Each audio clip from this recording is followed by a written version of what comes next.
How to fix Samsung J5 Pro। Hang and restart problem. नमस्कार दोस्तों, स्वागत है आप सभी का तिकराज यूट्यूब चैनल पर। तो दोस्तों, आज की इस वीडियो पर मैं आपको बताऊंगा कि कैसे आप जो है अपने सैमसंग के डिवाइस पर हैंग और रीस्टार्ट प्रॉब्लम सॉल्व कैसे कर सकते हैं।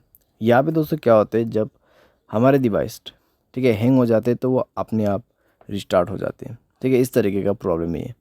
तो अगर दोस्तों आपकी जो डिवाइस है ठीक है सैमसंग का, वो भी अगर हैंग हो जाते, हैंग होने के बाद अपने आप रिस्टार्ट भी हो जाते, तो ये किस तरीके का प्रॉब्लम है, ठीक है, और आपको कैसे ये प्रॉब्लम फिक्स करना होगा, आज के इस वीडियो पर मैं आपको सॉल्यूशन बताने वाला हूँ। वीडियो को अंत तक देखिए, जो भी सॉल्यूशन मैं आपको बताऊँगा उसको फॉलो करें, आपका प्रॉब्लम सॉल्व्ड हो जाएगा।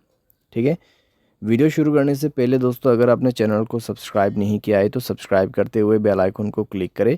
अगर आप ऑनलाइन पैसा कमाना चाहते हैं तो वीडियो डिस्क्रिप्शन पर आपको लिंक मिल जाएगा। किसी भी प्रॉब्लम के रिगार्डिंग पर आप हमें ट्विटर पर फॉलो करके मैसेज करें। तो चलिए दोस्तों, वीडियो शुरू करते हैं। तो यहाँ पे दोस्तों जो हैंग एंड रिस्टार्ट प्रॉब्लम है, ठीक है, तो उसको फिक्स करने के लिए आपको सबसे पहले तो स्टोरेज में से क्लीन अप करना होगा। स्टोरेज को क्लीन कीजिए और मोबाइल पे कई सारे एप्लीकेशंस है तो उसको डिलीट कीजिए। ठीक है, बहुत बड़ा एप्लीकेशंस आप यूज़ करते हैं तो उसका डेटा को क्लियर करके यूज़ कीजिए। इससे आपका जो रैम है वो खाली होगा। ठीक है, और कोई भी दोस्तों एप्लीकेशन जो कि बैड एप्लीकेशंस होगा उनको भी डिलीट कर दीजिएगा।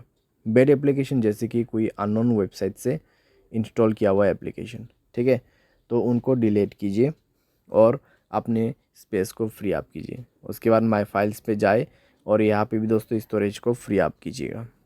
ठीक है, जब स्टोरेज आपका 40 to 30% एम्प्टी हो जाएगा तब आप अपने मोबाइल सॉफ्टवेयर को अपडेट करेंगे। ठीक है, मोबाइल सॉफ्टवेयर को अपडेट करेंगे। मोबाइल सॉफ्टवेयर अपडेट होने के साथ ही साथ आपका प्रॉब्लम सॉल्व हो जाएगा।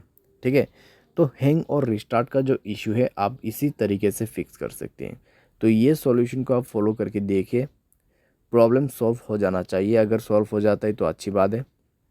अगर इसके बाद भी प्रॉब्लम आते हैं तो आपको जाना है general management, reset and then factory data reset. ठीक है, फैक्ट्री डेटा रीसेट पे जाके आपको डायरेक्टली मोबाइल रीसेट कर देना है। जैसे रीसेट करोगे आपका प्रॉब्लम सॉल्व हो जाएगा।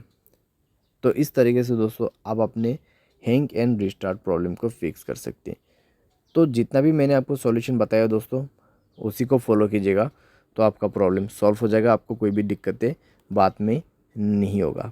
ठीक है, तो जो पॉसिबल सॉल्यूशन था मैंने आपको वही बताए, तो आप भी उसी को फॉलो कर लेना।